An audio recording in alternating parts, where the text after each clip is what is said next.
Écoutez-moi tous. Croyez-vous donc pouvoir bannir le grand Rasputin? Par les pouvoirs diaboliques des forces du mal, je vous bannis, vous, et vous jette un sort. Eh bien, salut à tous et à toutes, c'est Monsieur Toc, l'homme qui respire les sandwichs jusqu'à avoir un poil au nez. J'espère que vous allez bien et que vous avez apprécié mes productions du mois de novembre. Mais aujourd'hui, vous le savez si vous me suivez, je vous avais prévenu ces derniers jours, il est grand temps pour moi de vous donner mon verdict complet sur un jeu très particulier. C'est déjà paru sur PC il y a quelques mois, mais ça sort sur Xbox Series et PlayStation 5 le 4 décembre prochain. C'est donc cette version que j'ai souhaité vous tester et que je vais également vous offrir, bah oui, puisque j'ai carrément une version physique PS5 pour l'un ou l'une d'entre vous, donc si ça vous intéresse, eh bien je vous invite évidemment à rester jusqu'à la fin de cette vidéo.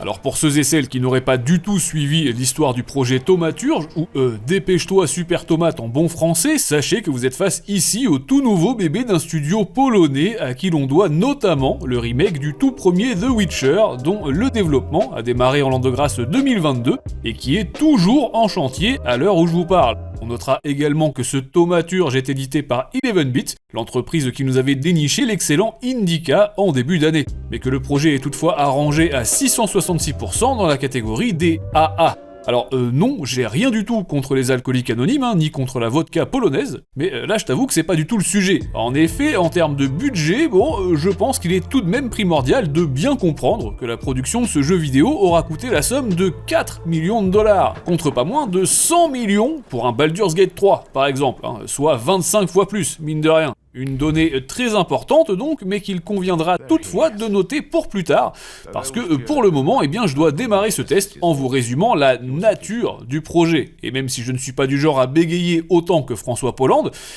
c'est quand même pas évident du tout. Alors après moult réflexions entre moi et moi-même, je dirais que ce Thaumaturge est un mélange entre Vampire d'une part, le génialissime Folklore aussi, Persona pourquoi pas, et même Pokémon, tiens, au niveau des combats. Un jour vous serez le meilleur dresseur, je me battrai sans répit.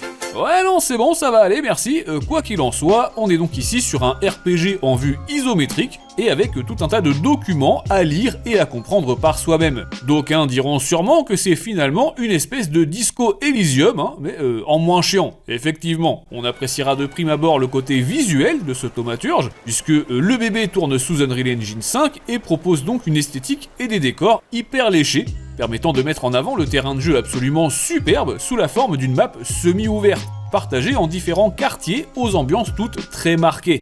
On notera d'ailleurs que la caméra ne se tourne pas manuellement, mais qu'en revanche, vous avez parfaitement le contrôle lorsqu'il s'agit de zoomer et dézoomer à volonté avec le stick droit. Hélas, vous vous en doutez, puisqu'on est face ici à un double A, on a droit à des animations parfois loupées, à pas mal de petits bugs d'affichage durant les phases de dialogue, à une mise en scène au ras des pâquerettes aussi, et enfin à pas mal d'erreurs de traduction française. Bref, en un mot commençant, et comme dans beaucoup de jeux vidéo quasiment indépendants, ce projet a beau être polonais, ça manque encore de finition, quoi. À l'occasion, je vous mettrai un petit coup de polish. Mais on peut enchaîner sur la bande-son si vous le voulez bien, puisque les 25 pistes musicales sont très réussies, et elles sont d'ailleurs dispo sur toutes les plateformes de streaming depuis quelques mois. Côté doublage, en revanche, on notera que la version anglaise est un quasi sans faute, certes, grâce notamment aux accents des soldats russes, des marchands juifs, ou encore des citadins polonais tout simplement, tandis qu'en VO, le jeu d'acteur est terriblement décevant, malheureusement.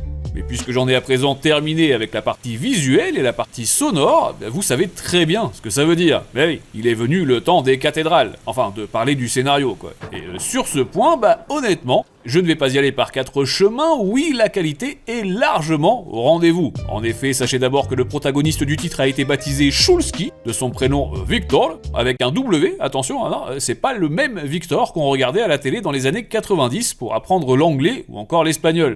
Toujours est-il que lorsqu'il remplit sa déclaration d'impôt, notre ami précise sans aucun doute la nature un brin ésotérique de sa profession. En effet, le monsieur est ce que l'on appelle communément un thaumaturge, hein, oui, et le jour où il débarquera sur Twitter, on l'appellera un dramaturge. La légende raconte ainsi que ses actes sont miraculeux et que ses pouvoirs psychiques permettent notamment de manipuler la pensée des gens, ou encore de ressentir leurs émotions au travers des objets qui leur appartiennent. Bon, là où ça devient beaucoup plus rigolo, par contre, hein, c'est quand on s'aperçoit que l'un des personnages principaux n'est autre que l'énigmatique Rasputin, flippant inventeur du soutien-gorge grande taille. Bonnet M. Ça ne vous choquera donc pas le moins du monde si je vous dis que le jeu prend place en l'an de grâce 1905 à Varsovie, c'est-à-dire un peu avant la Première Guerre mondiale, hein, et une bonne quarantaine d'années depuis le début de la russification ordonnée par l'empereur Alexandre II. Je suis allé y passer un peu de temps en 2020, je peux vous dire que 115 piges plus tard, l'ambiance était beaucoup plus festive. Hein. Mais bref, le jeu de son côté propose de toute manière une véritable uchronie, afin de rendre l'histoire avec un grand H un tantinet plus chelou. Votre mission, si vous l'acceptez, sera en effet de partir à la chasse d'une espèce d'entité maléfique qui prend possession de l'esprit des gens. Et ensuite, je pense que vous avez compris tout seul ce que vous allez lui faire, quoi. Trouver ce démon et lui donner un coup de pied dans ses boules. Ah alors, pas du tout. Non, désolé de vous décevoir, hein, mais je vais vous expliquer tout ça. Concrètement, le jeu se divise en 3 phases distinctes, alors que je viens de faire 2 avec mes doigts. La première, c'est l'exploration. Bon, ici, rien de révolutionnaire, hein. Vous parcourez les ruelles et les boulevards, vous taillez le bout de gras avec les Varsoviens, et dès qu'on tombe sur un objet un minimum intéressant, voire un indice, pourquoi pas, on fait comme Frédéric, on en chope un.